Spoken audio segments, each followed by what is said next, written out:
Bismillahirrahmanirrahim. Alhamdulillahirabbil alamin wa afdhalus salatu wa tammat taslim ala sayyidina Muhammadin wa ala alihi wa sahbihi ajma'in.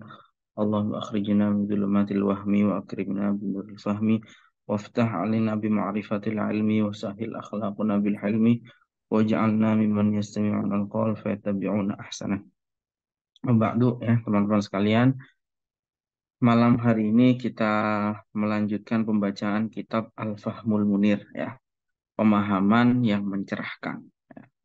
Karya Syekh Muhammad Usamah As-Sayyid Al-Azhari ya. Disebut pemahaman yang mencerahkan karena kitab ini sebagaimana sudah kita bahas pada minggu yang lalu, kitab ini akan meluruskan beberapa pemahaman orang-orang ekstrim, kelompok-kelompok ekstrim atas beberapa ayat Al-Quran ya. Jadi ada ayat-ayat yang memang dipersimpangkan tafsirnya ya. Itu. Kalau ayatnya sekali lagi nggak ada ayat Al-Quran yang bermasalah itu. Karena ayat Al-Quran itu bersumber dari Allah pasti benarnya. Tapi kalau tafsir itu bersumber dari pemahaman manusia yang terbatas. Pemahaman manusia yang terbatas atas Al-Quran itu bisa keliru. Nah, beberapa kekeliruan itu dilakukan oleh orang-orang yang ekstrim. Karena itu kitab ini kitab Al-Fahmul Munir ya, sebagai pemahaman yang mencerahkan, berusaha meluruskan pemahaman-pemahaman yang keliru tersebut ya. Di pertemuan sebelumnya ya, sudah 2 pertemuan kita membahas kitab ini. Di pertemuan pertama kita sudah membahas bagaimana Al-Quran itu dipahami ya. Jadi Al-Quran itu tidak cukup hanya dipahami dengan terjemah misalnya ya. Al-Quran itu tidak cukup dipahami secara harfiah, secara tekstual. Karena banyak ayat Al-Quran yang mutasyabih, yang maknanya itu apa namanya, simpang, maknanya itu belum sharih ya, belum jelas. Karena itu memahami Al-Quran itu tidak cukup hanya dengan terjemah saja itu ya. Apalagi hanya berdasarkan terjemah terus kemudian menyimpulkan ya, dan menganggap bahwa itu adalah satu-satunya versi yang benar. Nah, itu jelas keliru ya. Tetapi Al-Quran itu butuh untuk ditafsir ya. Karena itu Al-Quran yang kitabnya hanya 1 jilid itu melahirkan ribuan jilid kitab tafsir ya. Kita lihat banyak sekali kitab-kitab tafsir dari mulai zamannya para sahabat sampai dengan hari ini. Entah sudah berapa ribu jilid tafsir yang ditulis. Kenapa seperti itu? Karena memang ayat Al-Quran itu membutuhkan penjelasan ya. Dan para ulama itu adalah orang-orang yang kompeten untuk menggali makna dan maksud daripada ayat-ayat tersebut ya. Dulu zamannya sahabat, ada sahabat Ibnu Abbas yang dikenal sebagai ahli tafsir, sahabat yang ahli tafsir. Sahabat yang didoakan oleh Nabi ya, Allahumma faqihhu fiddin wa 'allimhu ta'wil. Nah, itu Ibnu Abbas. Sahabat yang didoakan oleh Nabi. Kemudian lahir era-era setelahnya ya, banyak tafsir-tafsir yang tua seperti tafsir At-Tabari ya, kemudian tafsir-tafsir yang lain lah. Yang populer di pesantren itu misalnya adalah tafsir Jalalain ya, yang ditulis oleh ulama Nusantara, misalnya tafsir Marahul Labid karya Syekh Nawawi Al-Bantani misalnya, yang dikarang oleh ulama-ulama kontemporer zaman kita sekarang, misalnya tafsir Al-Munir yang ditulis oleh Syekh Wahbah Zuhaili, kemudian ada tafsir At-Tanwir wa Tanwir misalnya yang dikarang oleh Syekh Muhammad At-Tahir bin Ashur, itu puluhan jilid ya. Itu menunjukkan bahwa memahami Al-Quran itu bukan hal yang simple ya, tetap bukan bukan untuk disimplifikasi, bukan untuk digegabah. Misalnya hanya berdasarkan terjemah tadi, kemudian merasa sudah memahami seluruh Al-Quran. Nggak bisa begitu ya. Tapi butuh yang namanya tafsir.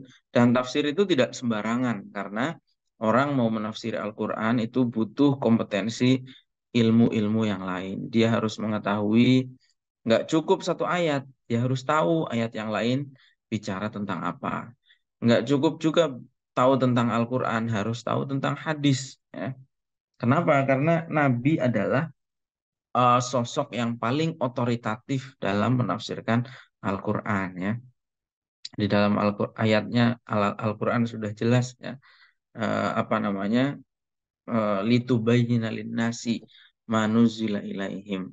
Nabi itu adalah yang dapat perintah dari Allah untuk menjelaskan isi daripada Al-Quran. Karena itu ketika kita menafsir Al-Quran harus lihat dulu penjelasan hadisnya seperti apa. Gitu. Kemudian harus mengerti ilmu asbabun nuzul, harus mengerti ilmu nasikh mansukh, harus mengerti ilmu bahasa Arab dan seterusnya, ilmu-ilmu yang lain, termasuk ilmu pengetahuan ya. Maksudnya sains itu juga butuh sebagai, apalagi zaman sekarang ya, di era apa namanya, kolaborasi ilmu pengetahuan.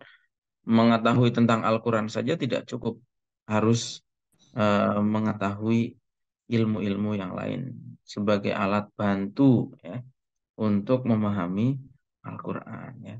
Kemudian di pertemuan yang kedua kita juga sudah membahas bagaimana Nabi memberikan warning ya, bahwa nanti di akhir zaman ada orang-orang yang mengklaim sebagai ahli Quran tapi dia tidak punya kompetensi.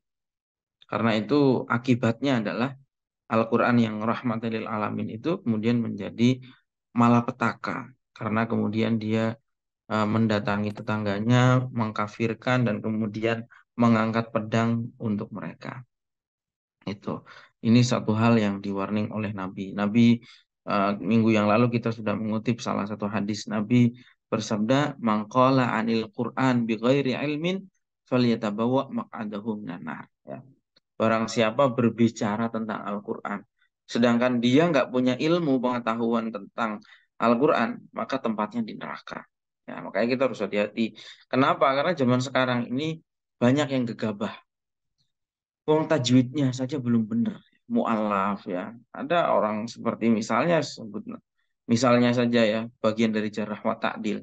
Itu disebut namanya. Kalau jarh wa ta'dil itu ulama-ulama biasa menyebut namanya. Ada orang-orang yang melakukan kekeliruan itu di zaman zaman apa namanya, ilmu jalawata itu disebut.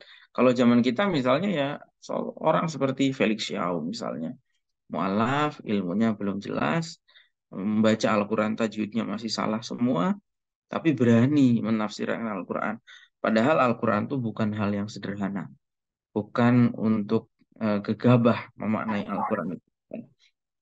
Nah, karena itu dalam pertemuan yang ketiga ini kita akan membahas beberapa contoh ya, ayat di mana orang-orang ekstrim itu sering keliru dalam memahami ayat tersebut ya. Mari kita buka kitabnya di halaman 36 ya. Kita silahkan teman-teman, eh, harusnya sudah punya PDF-nya semua ya, punya kitabnya semua. Silahkan dibuka di halaman 36. Al-ayatul karimah ini salah satu contoh bagaimana orang-orang ekstrim itu gegabah dalam memahami ayat Al-Quran. Ya. Bismillahirrahmanirrahim. Qala al-musannif rahimahullah wa nafa'ana bihi wa bi'ulum fid dharain. Al-ayah al-karimah, ayat yang mulia. Beliau menyebut dulu dengan ayat yang mulia untuk membedakan bahwa kekeliruan itu bukan bersumber dari Al-Qur'annya. Kekeliruan itu bersumber dari pemahaman manusianya. Qauluhu ta'ala, a'udzu billahi minasyaitonir rajim. Wa man lam yahkum bima anzalallah faulaika humul kafirun. Ini potongan ayat sebetulnya ya. Ini potongan ayat dari ayat yang cukup panjang. Ya. Ini potongannya adalah penutup ayat itu, penutupnya adalah wa malam yahkum bima anzalallah faulaika humul kafirun. Sengaja diambil hanya potongannya karena biasanya orang-orang ekstrim itu juga apa namanya, hanya mengambil sepotong-sepotong dari ayat Al-Qur'an. Wa malam yahkum bima anzalallah faulaika humul kafirun. Barang siapa. Ini kalau diterjemahkan tekstual itu begini terjemahnya. Barang siapa berhukum dengan hukum selain Allah, maka tempatnya di neraka. Barang siapa berhukum dengan hukum selain Allah, maka tempatnya di neraka. Itu terjemah tekstualnya. Sekilas, kalau hanya berpatokan pada pemahaman teks, pada arti tekstualnya, ya besar kemungkinan untuk salah paham. Ya. Karena itu di sini dijelaskan al-fahmul maghlub. Sekarang pertama akan dideskripsikan dulu bagaimana kelirunya orang-orang ekstrim itu dalam memahami ayat ini. Intolaqatil firaq al-mutatarrifah at-takfiriyah bi akmaliha minal fahmil maghluti lihadhil ayatil karimati ibtidaan minal khawariji ayyama sahabati ila tanzimi Daesh. Kelompok-kelompok ekstrim, kelompok-kelompok radikal, kelompok-kelompok takfiri, semuanya katanya itu apa namanya mempunyai pemahaman atau ideologi yang keliru. Itu mulanya dari ayat di atas, ayat Al-Maidah 44, surat Al-Maidah ayat 44. Ya. Wa malam yahkum bima anzalallah fa ulaika humul kafirun. Siapa aja yang keliru itu dari ibtidaan minal khawarij, dari mulai khawarij yang hidup di masa sahabat sampai dengan ISIS yang hidup di zaman kita sekarang. Kenapa mereka itu keliru dalam memahami ayat tersebut? Karena mereka haitsu fahimu minha itlaqut takfir ala kulli man taraka hukman min ahkamillahi jalla jalaluh. Karena berdasarkan ayat tersebut, mereka kemudian mengkafirkan semua orang yang dianggap meninggalkan hukum Allah. Itu. Fahamalahum hadza ala takfiri umumil muslimin. Yang dikafirkan bukan satu dua orang. Semua orang Islam itu dikafirkan karena dianggap tidak menerapkan hukum Allah. Itu. Jadi masalah ini kemudian disebut dengan hakimiyah, ya, hukum Allah. Dan kemudian ini menjadi qadhiyatul hakimiyah hiya hajarul asas, menjadi pijakan utama wal muntaliq al asli likulil mafahim allati kawwanat utruhatat utruhatat tayyarat al mutatarrifah. Dari paham hakimiyah wajib berhukum dengan hukum Allah. Kemudian karena dianggap umat Islam tidak berhukum dengan hukum Allah, maka semuanya kafir. Ya. Bukan hanya satu orang, dua orang, bukan hanya satu kelompok, dua kelompok. Semua umat Islam di seluruh dunia, bukan hanya di Indonesia, itu dianggap oleh orang-orang radikal itu sebagai kafir semuanya. Itu. Dan kemudian ya ujungnya karena mereka sudah mengkafirkan di apa namanya eh, mereka kemudian menyerang ya umat Islam yang lain. Setelah dikafirkan, kemudian ya kehormatannya atau jiwanya menjadi halal bagi mereka. Dan anehnya kemudian itu disebut dengan jihad. Saya yang begini-begini bukan hanya apa namanya, bukan hanya cerita ya, yang begini-begini saya dulu mengalami cukup lama ya, ketika di Suriah bagaimana orang-orang ISIS ya dan Al-Qaeda karena menganggap orang Muslim itu kafir, sudah kafir meskipun sholat, meskipun zakat, karena dianggap meninggalkan hukum Allah, maka dianggap kafir. Ya. Dan karena kafir itulah kemudian eh, mereka menganggap bahwa halal darahnya. Karena itu banyak sekali masjid-masjid yang dibom, banyak sekali ulama-ulama yang dibunuh, termasuk diantaranya ya guru-guru saya langsung ya. Misalnya nanti teman-teman bisa lihat ya. Misalnya guru saya yang dibunuh, dibom, misalnya adalah Syekh Muhammad Said Ramadan Al-Buti. Ya. Itu seorang ulama besar dunia. Ya. Orang Suriah, tapi beliau menjadi rujukan di hampir seluruh dunia Islam, terutama Sirah Nabawi, sejarah Nabi. Itu hampir tidak ada buku yang lebih bagus dari buku yang ditulis oleh beliau, Fiqhus Sirah. Ya. Tapi suatu saat di tahun 2013 beliau sedang ngajar ngaji kemudian dibom. oleh orang Muslim juga yang ngebom, yang menganggap bahwa ulama tersebut dan para jamaahnya itu sudah kafir. Kemudian misalnya Mufti Damaskus, itu juga guru saya langsung, saya em, apa namanya punya hubungan dekat dengan beliau. Namanya Syekh Muhammad Adnan Al-Afyuni. Ya. Di tahun 2020 bulan Oktober pulang ngajar, ya, pulang ngaji dari masjid. Ya. Kemudian di tengah jalan mobilnya sudah ditanami bom dan kemudian meledak. Ya. Beliau meninggal seketika. Itu juga dilakukan oleh orang Muslim yang menganggap bahwa orang di luar kelompoknya itu adalah kafir karena tidak mengamalkan hukum Allah menurut mereka, ya. Menurut mereka tidak mengamalkan hukum Allah. Nah, paham yang benar seperti apa? Al-Fahmul Munir. Sebenarnya penjelasan tentang ayat tersebut tuh begini, ya.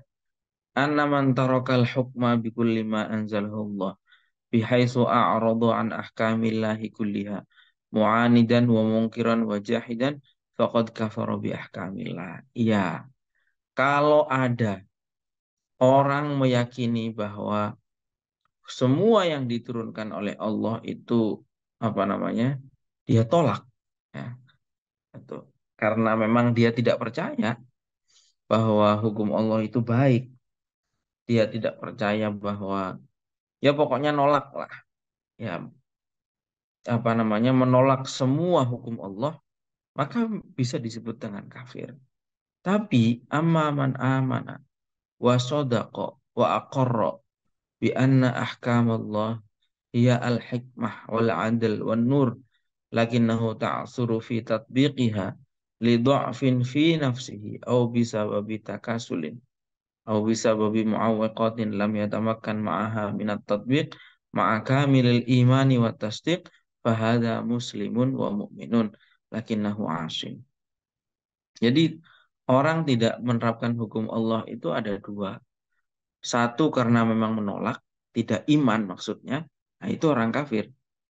Tapi kalau seumpama dia iman, ya, dia membenarkan bahwa hukum Allah itu baik, ya.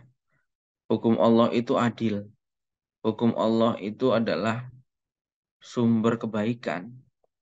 Tapi kemudian dia tidak menerapkan, entah karena kemalasan. Contoh aja beginilah, misalnya. Orang yang tidak sholat.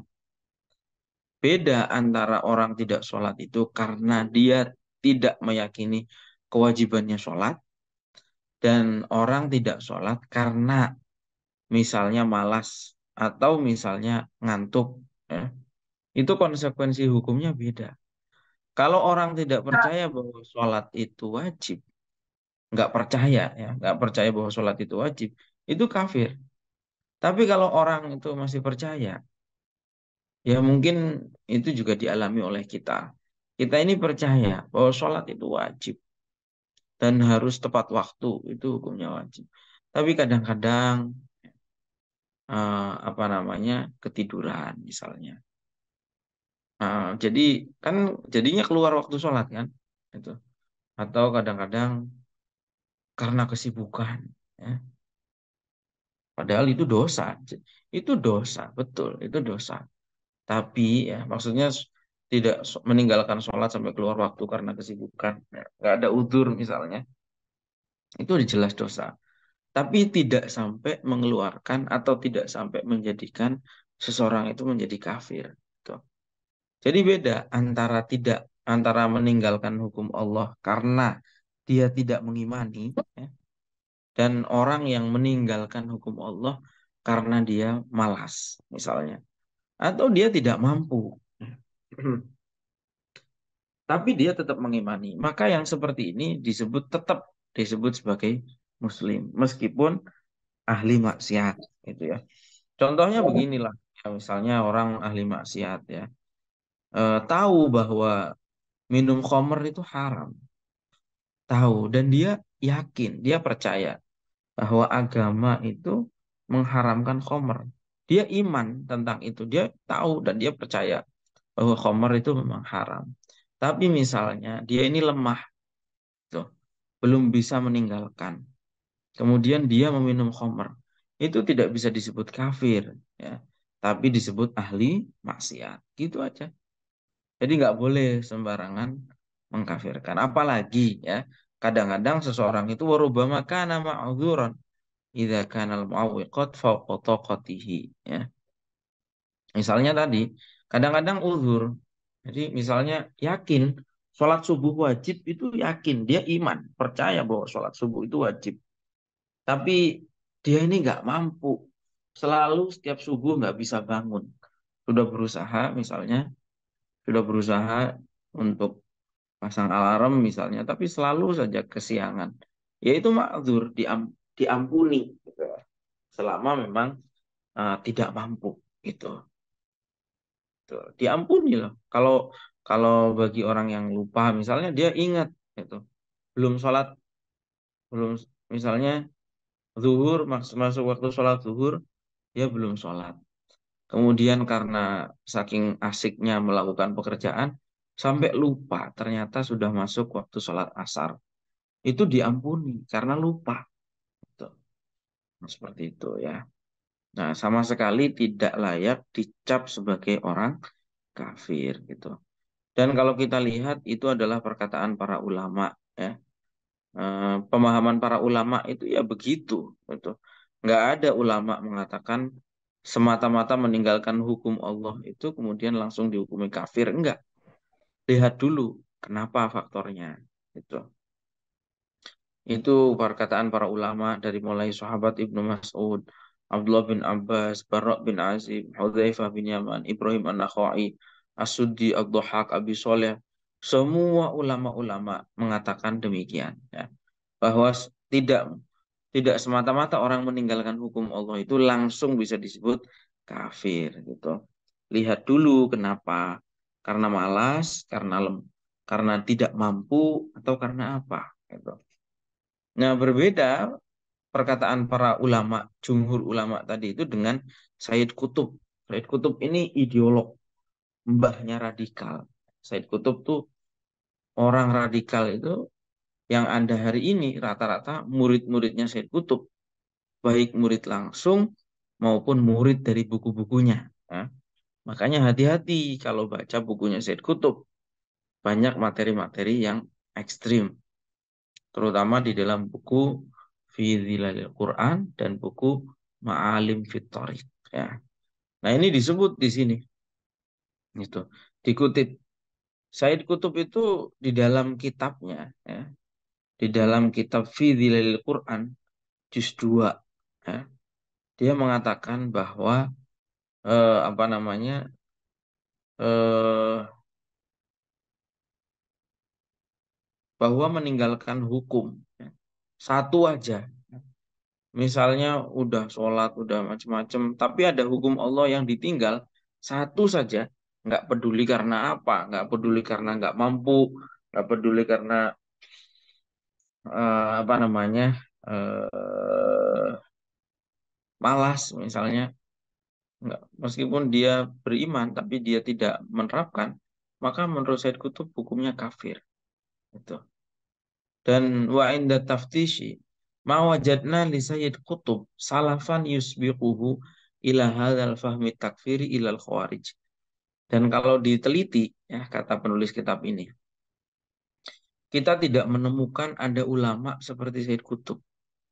Dari zaman dulu nggak ada yang bilang begitu kecuali khawarij. Ya. Jadi ngarang-ngarang sebenarnya. Orang seperti Said Kutub ini ya ngarang. Makanya saya punya buku ya. Saya punya buku namanya Bid'ah Ideologi ISIS. Kenapa saya sebut bid'ah? Karena pemikiran seperti ISIS tuh dari zaman dulu nggak ada.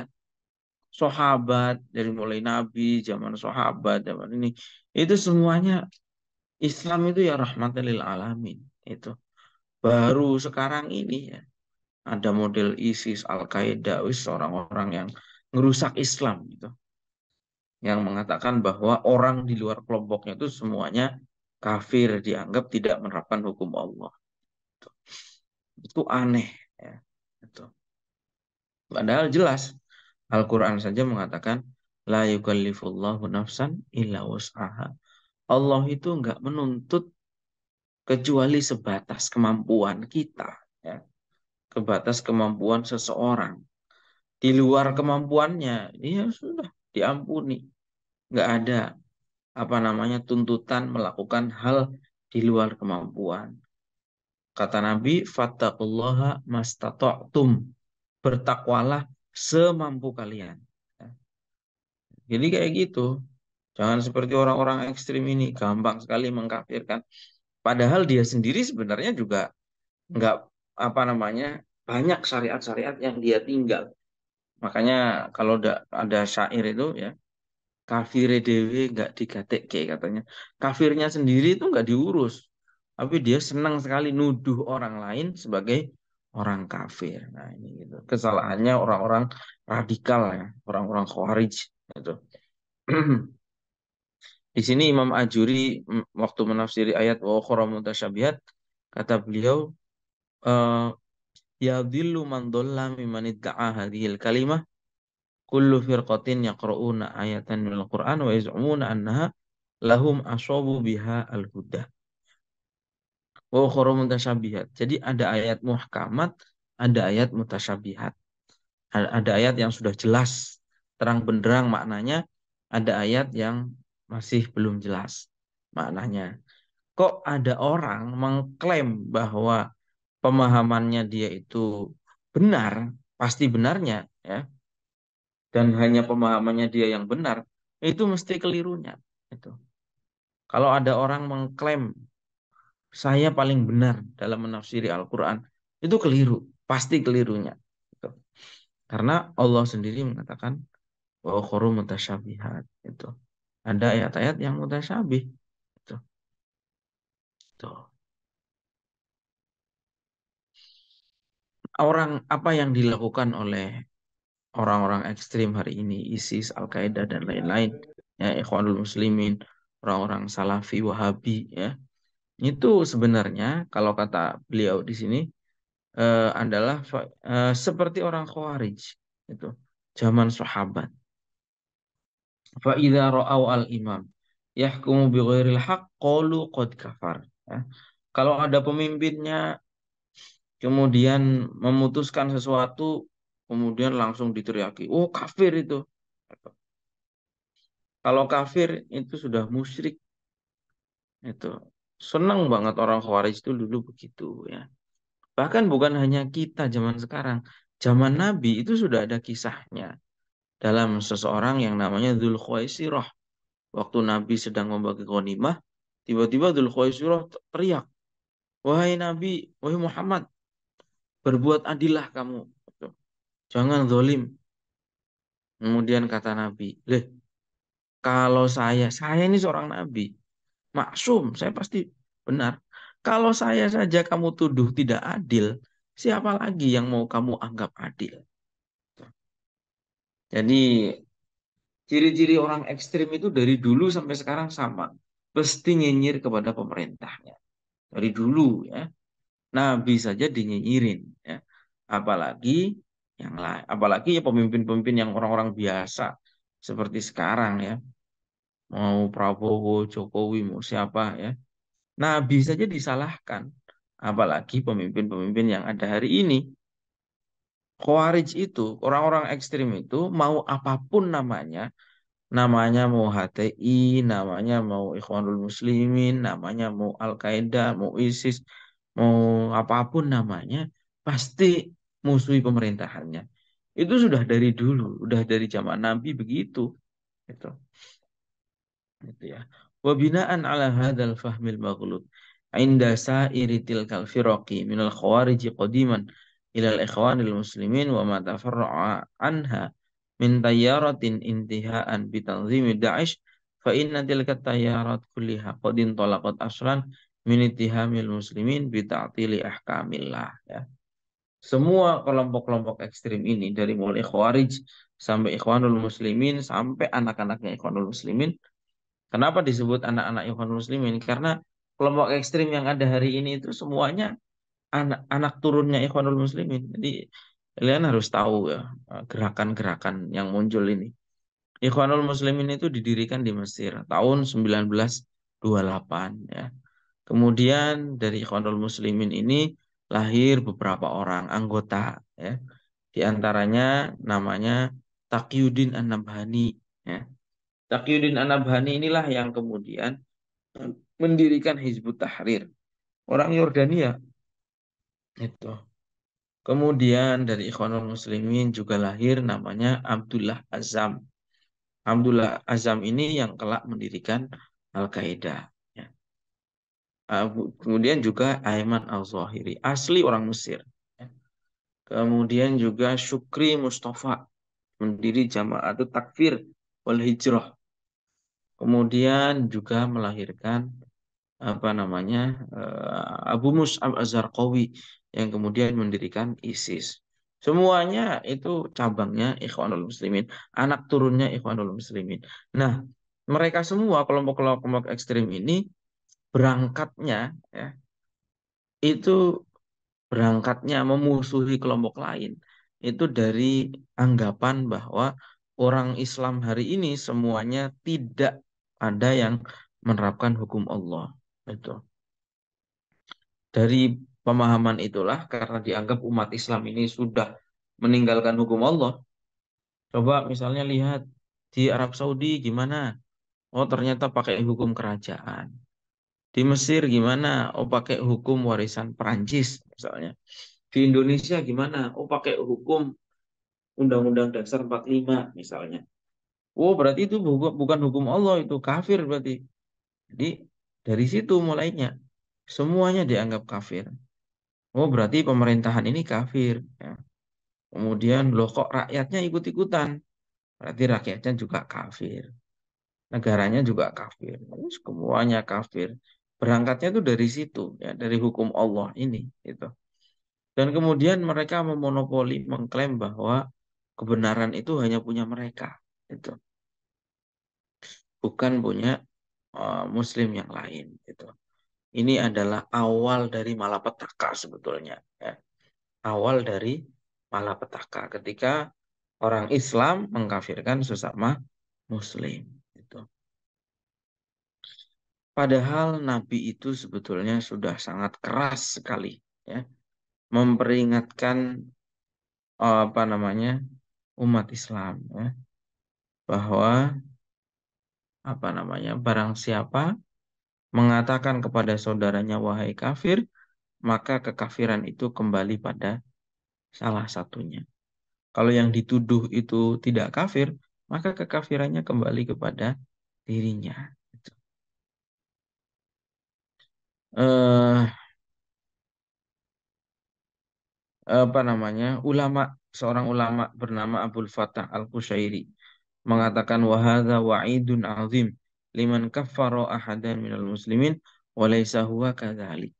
Ini adalah ancaman yang sangat besar kepada orang yang mengkafirkan umat Islam padahal dia tidak demikian. Ada juga ya orang ekstrim takfiri yang bukan orang asing tapi dari Indonesia asli. Siapa itu? LDII. LDI itu mengkafirkan kelompok yang lain. Kalau ada muslim yang lain, masuk ke masjidnya langsung dipel. Karena dianggap orang kafir. Kalau ada orang salaman dengan orang luar kelompoknya, bukan orang LDI, salaman dengan orang LDI, harus dicuci tangannya. Kalau orang LDI makmum ke orang luar LDI, ya, orang Islam di luar LDI, itu sholatnya nggak sah. Karena itu orang kafir. Nah, ini udah parah, Gus. Persoalan kafir mengkafirkan ini merusak persatuan. Tuh. Imam Ghazali di dalam kitab Faisal Tafriqah mengatakan walladzi bagi al-ihtiraz anit takfir ma wujida ilaihi sabila. Ya. Sebisa mungkin kita ini jangan pernah mengkafirkan. Gitu. Kata Imam Ghazali, kenapa? Fa inna istibahata dima'il musallin al-muqrina bitauhid khota'un. Karena menghalalkan darah umat Islam yang sholat, yang masih meyakini tauhid, itu adalah kekeliruan yang besar. Dan keliru dalam mengkafirkan, keliru tidak mengkafirkan. Keliru tidak mengkafirkan 1.000 orang itu lebih baik daripada keliru dalam mengkafirkan satu orang. Mending kita ini nggak usah mengkafirkan. Kalau ternyata keliru itu lebih baik daripada kita salah dalam mengkafirkan orang. Jangan pernah anggap orang lain itu kafir ya. Hati-hati ya, kata Imam Ghazali. Mendingan kita nggak mengkafirkan orang. Itu kalaupun misalnya salah, itu kesalahannya lebih ringan daripada kita mengkafirkan satu orang.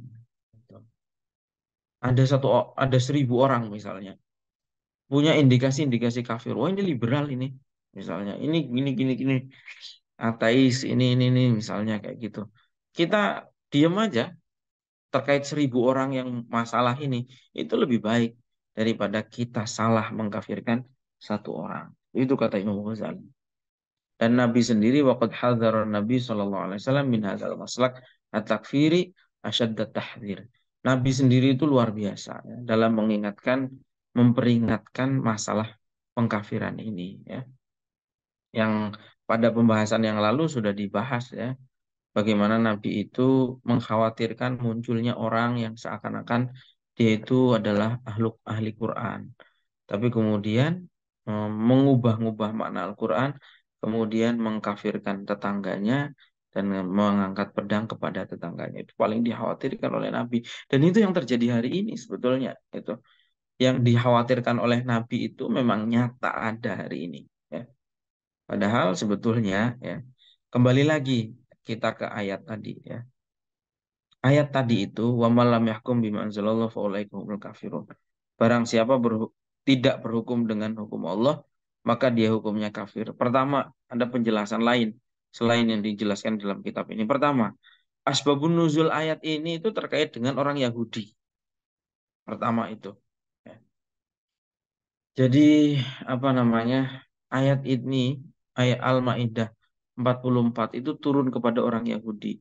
Orang Yahudi itu Orang Yahudi ini dalam kisahnya, asbabun nuzul ayat ini, itu tidak objektif. Kalau ada orang kalangan hukum yang berlaku untuk kalangan terhormat dengan orang biasa, itu beda. Nah ini yang jadi masalah. Kemudian minta keadilan kepada Nabi. Turunlah ayat tersebut.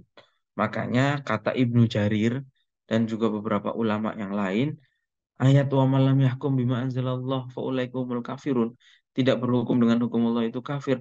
Itu tidak berlaku bagi umat Islam karena itu turun kepada orang Yahudi. Itu itu menurut beberapa mufassir. Memang ada ulama yang mengatakan ayat tersebut juga berlaku bagi orang Islam. Tapi ada catatannya, yaitu seperti menurut Ibnu Abbas dan lain-lain mengatakan kafir di situ maksudnya bukan kafir keluar dari agama, tapi kafir seperti kafir terhadap nikmat. Nggak semua kafir itu artinya keluar dari agama ya. Tuh. Ada apa namanya kufrun ni'mah. Ya, misalnya la in syakartum la lakum wa la in kafartum. Kalau kalian kafir, inna adzabil syadid. Maksudnya di situ tuh kafir bukan kafir keluar dari agama, tapi kufur nikmat. Itu. Itu tidak sampai mengeluarkan seorang dari agama. Ya. Tuh. Misalnya lagi kisahnya Nabi ketika Isra Mi'raj. Kemudian melihat banyak perempuan di neraka. Kemudian ditanya oleh sahabat, kenapa banyak penduduk perempuan yang penduduk neraka yang perempuan? Dijawab oleh Nabi, yakfurnal ashir. Banyak perempuan itu kufur kepada suaminya. Itu. Kufur di situ maksudnya bukan kufur keluar dari agama, tapi banyak perempuan itu gagal berterima kasih kepada suaminya gitu. Yakfurnal ashir, kufur kepada suaminya. Nah, gitu ya. Jadi nggak semua kafir itu faulaikahumul kafirun itu maknanya adalah kafir keluar dari agama. Tapi di situ dimaknai oleh beberapa mufasir dari kalangan sahabat disebut kufrun duna kufrin. Kufur di bawah level kafir keluar dari agama gitu ya. Baik, kemudian berikutnya. Sekarang ayat yang kedua. Jadi paham ya soal penjelasan ayat yang pertama ya. Soal Al-Maidah 44 tentang bagaimana wa malam yakum bima anzalallahu faulaikumul kafirun. Sekarang ayat yang kedua. Kita akan bahas ayat yang kedua. Ayat yang kedua adalah surat At-Taubah ayat 31. A'udzubillahi minasyaitonirrajim. Ittakhadhu ahbarahum wa ruhbanahum arbabam min dunillah wal masih ibn Maryam wa ma umiru illa liya'budu ilaha wahida la ilaha illahu subhanahu amma yusyrikun. Ya, ini mengisahkan kisah Yahudi Nasrani sebetulnya yang mereka menjadikan para pemuka agamanya, para pendetanya, para pasturnya sebagai rujukan, ya, di luar Allah itu. Padahal perintahnya Allah itu jelas, ya, agar kita ini menyembah Tuhan yang satu, nggak ada Tuhan selain Allah. Lalu hubungannya apa dengan orang-orang ekstrim ini?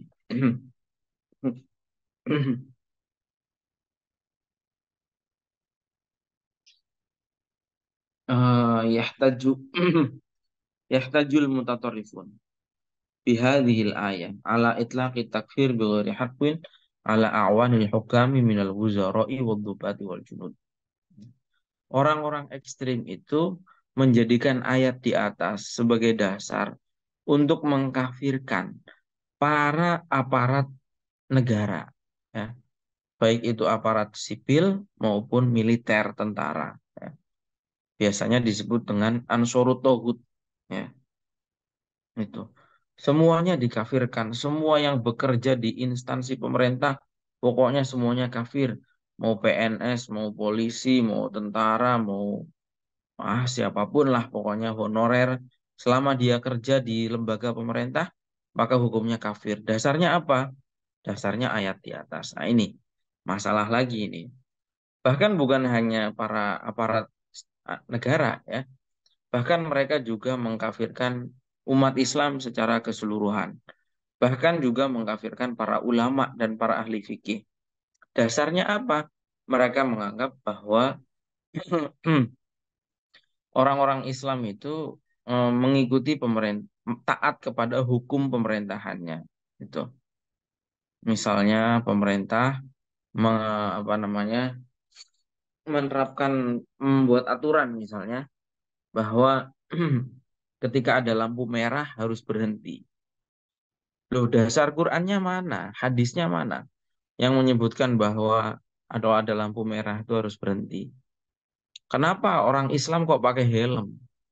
Padahal nggak ada perintahnya di Al-Quran, di hadis, nggak ada perintahnya pakai helm. Oh, berarti nggak pakai hukum Allah ini, nggak mengikuti hukum Allah. Nambah-nambahin hukum sendiri ini. Wong Islam nggak mewajibkan pakai helm, kok malah pakai helm. Kafir. Nah, ini ngawur, ya. Nah, gitu. Nah, kemudian intinya semua yang mengikuti hukum pemerintah bukan hanya aparat sipil, tentara, polisi, tapi juga masyarakat umum, bahkan termasuk para ulama, semuanya dikafirkan. Tuh. Karena dianggap mereka tidak mengikuti hukum syariat. Hukum manusia kok ditaati itu. Udah jelas ya. Misalnya hukum-hukum tadi ya. Kok mau mendirikan pesantren kok pakai izin segala. Padahal Al-Quran nggak memerintahkan. Kalau mau bikin sekolah harus izin, bikin pesantren harus izin ke Kementerian Agama, ke Dinas Pendidikan. Kok malah ngurus izin? Kafir itu. Nah, menurut pemahaman yang keliru ini, ya. Ini menyembah selain Allah, ini menyembah pemerintah. Ada saja orang pahaman seperti itu. Orang pemahamannya seperti itu tuh ada saja. Dan ngakunya itu ngambilnya dari Al-Quran. Gitu. Oke, sekarang Al-Fahmul Munir. Itu pemahaman keliru. Yang di atas tadi pemahaman yang keliru. Penjelasannya bagaimana? Hadal fahm udwanun shorikhun ala hurmatil Quran. Pemahaman yang seperti di atas tuh jelas. Itu menabuh genderang permusuhan terhadap Al-Quran dan terhadap umatnya Nabi Muhammad SAW. Kenapa disebut apa namanya permusuhan terhadap Al-Quran? Karena dia ngawur memahami ayat itu. Dasarnya semangat saja, nggak ada pertimbangan-pertimbangannya. Gitu. Mereka tidak mau usaha sedikit baca asbabun nuzulnya seperti apa ayat itu. Ya. kemudian penjelasan ulama seperti apa, kayak gitu. Mereka nggak mau usaha sedikit untuk menggali supaya pemahamannya benar. Sehingga pemahaman mereka yang keliru itu seakan-akan pemahaman Al-Quran. Kan jadi konyol sekali. Coba bayangkan Anda misalnya nggak mau pakai helm. Karena dasarnya helm itu nggak ada perintah Al-Quran hadisnya. Kemudian ditangkap oleh polisi. Kemudian misalnya di video oleh orang. Diwawancara. Kenapa Anda nggak mau pakai helm? Wong perintah Al-Qurannya nggak ada. Itu kan malu-malukan, memalukan Islam gitu. Memalukan Al-Quran gitu. Seperti itu jelas permusuhan terhadap Al-Quran. Nah, gitu. Yang pertama. Kemudian apa namanya? eh, itu jelas mengeluarkan orang dari Islam. Gitu. Padahal Al-Quran itu memasukkan orang orang yang belum Islam diajak masuk Islam. Ini bedanya orang Islam dai dan takfiri ya. Takfiri itu orang sudah Islam dianggap kafir. Dulu misalnya Wali Songo datang ke Indonesia, penduduknya masih Hindu, masih Buddha, diajak masuk Islam. Itu. Tapi sekarang orang-orang Wahabi ya, datang hari ini, kemudian orang-orang datang itu Indonesia sudah Islam. Tapi kemudian wah masih ziarah kubur kafir, masih tawasul kafir, masih haul Hindu itu budaya Hindu misalnya. Jadi yang sudah Islam malah dikeluarkan dari Islam. Ini kan ngawur ya. Memusuhi Al-Quran itu, memusuhi, memalukan Islam, memalukan Al-Quran. Nah, bukan hanya memusuhi Al-Quran, tapi juga berarti dia itu adalah memusuhi apa namanya umat Muhammad, umatnya Nabi Muhammad. Kenapa? Karena udah jelas, Al-Quran sudah menegaskan bahwa umatnya Nabi Muhammad adalah kuntum khairu ummatin ukhrijat linnas. Bahwa umatnya Nabi Muhammad itu adalah sebaik-baik umat yang pernah ada dalam sejarah manusia. Tapi kemudian kok malah dikafirkan? Wong umat terbaik kok kafir? Ya nggak mungkin lah. Gitu. Wong umat terbaik, jaminan Al-Quran bahwa umatnya Nabi Muhammad adalah umat terbaik. Kok malah dikafir-kafirkan gitu? Dianggap kafir berjamaah, semuanya kafir semua. Ini kan ngawur ya.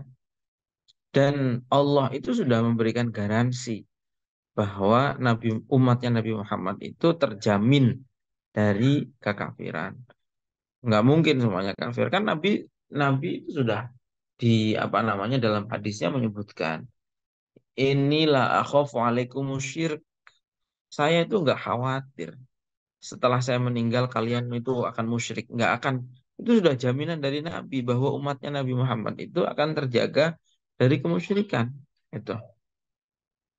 Kalau sampai umat Islam itu kafir berjamaah, maka berarti Islam sudah selesai.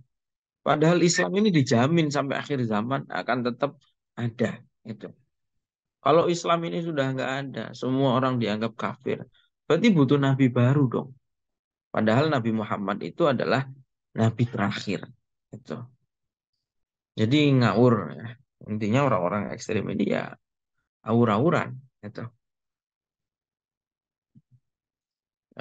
Mereka yang mengklaim bahwa umat Islam ini sudah nggak ada. Itu terbaca di dalam kitabnya Said Kutub ya. Dalam kitab adalah Al-Ijtimaiyah. Said Kutub itu mengatakan bahwa la narori hadaddin wujudan. Saya itu lihat sudah nggak ada lagi yang Islam hari ini. Kata Said Kutub. Nggak tahu sudah berapa abad. Katanya sudah nggak ada lagi orang Islam itu. Ini versinya Said Kutub.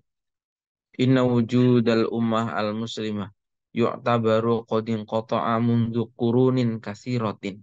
Itu menurut Said Kutub ya. Oh, umat Islam itu sudah nggak ada, sudah berabad-abad yang lalu sudah nggak ada karena dianggap kafir.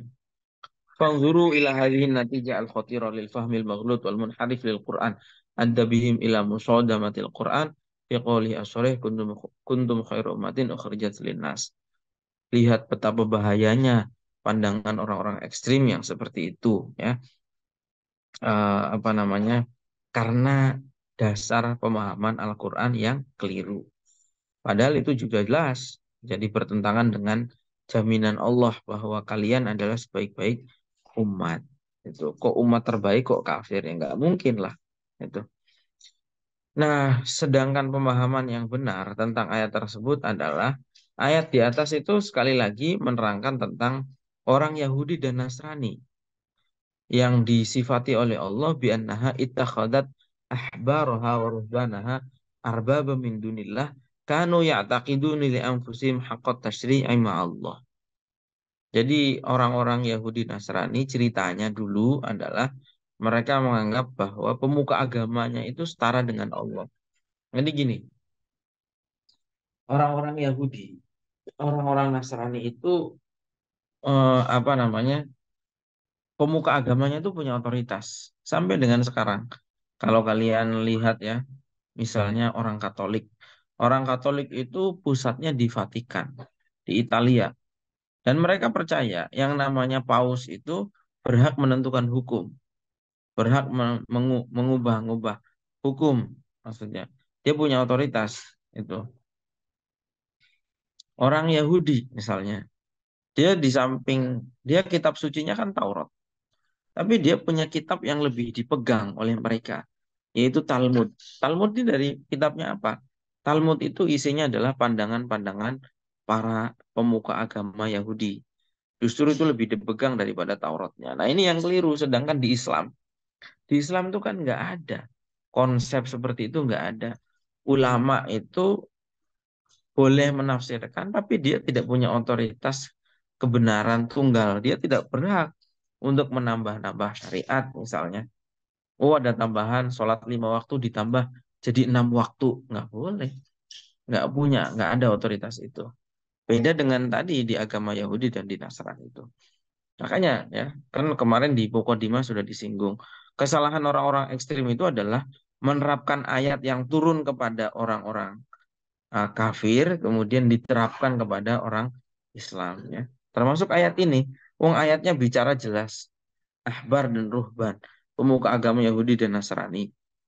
Itu apa namanya eh, berhak menetapkan hukum di samping hukum Allah. Sedangkan Islam tuh nggak punya konsep seperti itu. Betul. Dan mereka percaya bahwa yang diterapkan, hukum yang diterapkan oleh para pendetanya itu, para rabi, para rahibnya, itu setara dengan hukum Allah. Nah, kita kan nggak pernah percaya begitu. Ulama itu ya diambil pendapatnya ketika dia mengambilnya secara benar dari Al-Quran, dari hadis, dari ya terutama dari Al-Quran dan hadis. Ya. Ulama itu nggak berhak untuk ngarang-ngarang sendiri hukum. Ya. Tuh. Nah, ini udah jelas berbeda. Gitu. Eh, itu ya. Jadi beda jauh antara makanya di dalam tafsirnya kan juga diterangkan ya. Nabi dulu ditanya oleh sahabat eh, ketika ada sahabat yang eh, ada orang non Muslim ya tanya kepada menyangkal ayat tersebut. Kata orang non Muslim ini bilang, wahai Rasulullah, kami tidak menyembah para pemuka agama itu. Tapi kemudian dijawab oleh Nabi, alaisa kanu yuhilluna lakumul haram fatastahillunahu wa yuharrimuna alaikumul halal fatuharrimunahu. Bukankah para pemuka agama itu menjadikan hal yang haram menjadi halal? Kemudian kalian percaya dan kemudian mereka mengharamkan hal yang halal, kemudian kalian haramkan juga. Itu. Nah itu yang dimaksud. Sedangkan kita kan nggak pernah begitu ya. Kalau di Indonesia itu jauh sekali ya, jauh sekali dari hal-hal seperti itu. Itu. Nah, wal muslimuna hukaman wa mahkumin fi masyariqil ardi wa magharibiha la yaj'aluna li ahadin siyallahi ta'ala haqqa tahlil wa tahrim. Kalau umat Islam itu kan dimanapun di seluruh dunia ini nggak ada yang menjadikan atau mengangkat ulamanya berhak untuk menentukan ini halal ini haram. Untuk nambah-nambahi maksudnya ya. Ya ulama itu hanya menjelaskan dari Al-Quran dan dari hadis. Tapi dia nggak berhak menambah-nambahi itu. Ya. Bahkan yang namanya ulama itu selalu berusaha untuk menggali lebih dalam maksud daripada apa namanya ayat, maksud daripada hadis ya. Itu. Fahdar ayyuhal qari hadaron syadidan min an tatawarrata fit takfir. Karena itu tolong hati-hati betul masalah mengkafirkan ini. Jangan gampang menyalahkan orang lain dan jangan gampang menyandarkan atau menisbatkan pemahaman diri kalian sebagai Al-Qur'an. Al-Qur'annya jelas kok. Al-Qur'annya bilang begini kok. Enggak. Al-Qur'annya enggak bilang begitu. Kamu yang bilang begitu. Gitu. Memilih penista agama itu dilarang untuk disolati. Al-Qur'annya jelas kok. Sejak kapan Al-Qur'an ngajak pemilu itu? Ikut-ikutan pemilu. Ya, itu bukan Al-Qur'an, itu pendapat kalian, karangan kalian sendiri. Gitu. Nah, gitu. Karena apa? Karena kalau sampai kita itu menisbatkan pendapat kita dan itu dinisbatkan bahwa itu adalah pendapat Al-Qur'an, itu konsekuensinya berbahaya. Itu kita mengkafirkan orang yang dituduh mengkafirkan Al-Qur'an, padahal enggak, Al-Qur'annya enggak begitu. Gitu. Dan kita berarti kita ini tidak sopan kepada Allah karena kita merasa bahwa kita ini mewakili Allah. Padahal jelas-jelas otoritas menentukan benar salah itu otoritasnya Allah, bukan otoritas kita. Itu. Jangan sampai juga menjadikan Al-Quran sebagai pembenar untuk menyalahkan orang. Hihinanahu warada rahmatil alam. Karena sungguhnya Al-Quran itu ya turun sebagai rahmat untuk alam semesta. Itu. Sebenarnya di sini masih ada ayat yang lain ya, yaitu tentang hukum jahiliyah. Apa hukmal jahiliyah tabun? Wa man ahsanu minallahi hukman liqaumi yuqinun.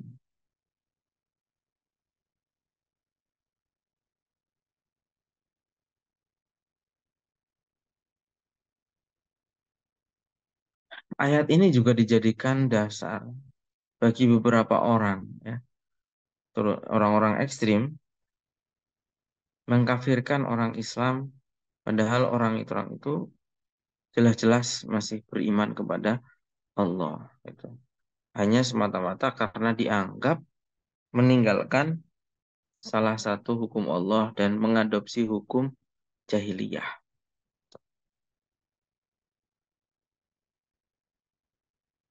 Padahal nggak ada, realitasnya nggak ada ya. Orang Islam itu ya mesti iman kepada Allah. Nggak mungkin dia kalau sudah nggak apa namanya, kalau udah nggak percaya ya ngapain iman itu ya.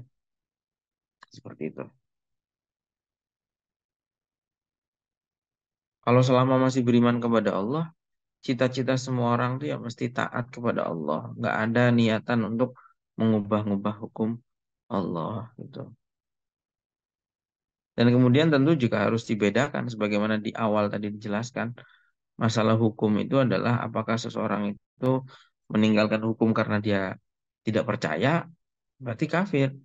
Atau karena tidak mampu menerapkan. Maka dia tidak bisa dihukum kafir, tapi sebagai orang ahlu maksiat. Intinya begini.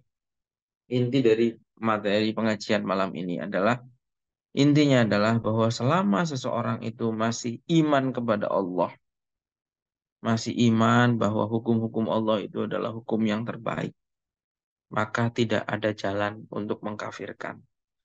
Semuanya ya. Ini berlaku pesan ini kepada semua, kepada orang yang ISIS, kepada orang yang Al-Qaeda, kepada yang Salafi Wahabi, kepada Ikhwanul Muslimin, kepada HTI, kepada LDII, kepada semua ya. Bahwa selama orang itu masih mengimani Allah, masih mengimani hukum Allah, terlepas dia melakukan atau tidak, itu masih dianggap sebagai orang beriman dan nggak ada jalan untuk mengkafirkan gitu.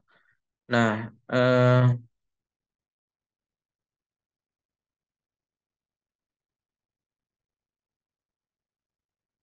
nah dan sebetulnya kalau kita lihat ya, nggak ada yang, saya kira selama seseorang itu masih beriman, pasti masih percaya terhadap syariat Islam. Ini kan hanya soal cara sebetulnya. Dari zaman dulu misalnya, pada saat negara kita Indonesia ini berdiri, itu perdebatannya bukan tentang apa namanya penolakan terhadap syariat, tetapi adalah apa namanya, apakah syariat Islam itu mau diformalkan, disebut misalnya negara Islam Indonesia, Republik Islam Indonesia, ataukah secara formal perlu disebutkan seperti itu, atau cukup secara substansinya mengandung nilai Islami. Itu saja perdebatannya. Tapi semuanya percaya terhadap syariat. Sehingga nggak ada yang berhak untuk dikafirkan. Ya. Itu.